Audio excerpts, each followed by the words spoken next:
What did the framers think about it? And what questions did organizing the judicial branch raise for them? First of all, it's important to point out that the delegates in Philadelphia barely thought about judicial power at all. If you read Madison's notes, you realize that virtually no time at the convention was spent talking about the judiciary. I think that's because they were mostly concerned with Congress, the branch they knew best, and because they were concerned with election of the president. So the judicial power was largely an afterthought. And if you read the Constitution, you can pretty much see that. The Constitution provides for a Supreme Court.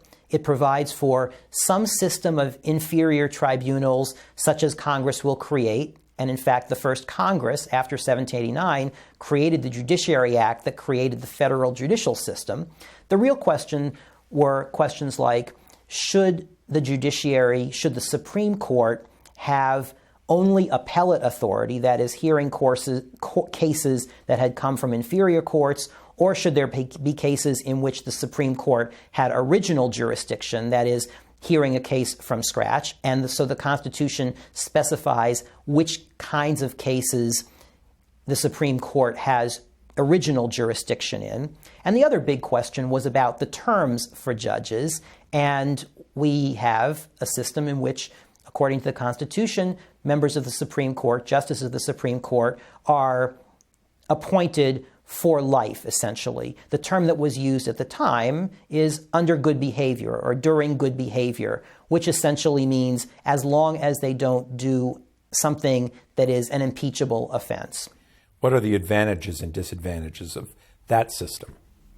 One of the advantages is that it insulates judges from popular whims. That is, it tries to ensure that judges will make their decisions based on existing law rather than what the people at one moment or another might desire. Disadvantage, possibly, is that it could be seen as the least democratic branch of government. Do you think there's any justification to that claim? Sure. It is the least democratic branch of government. It's a branch that is, at least at the federal level, not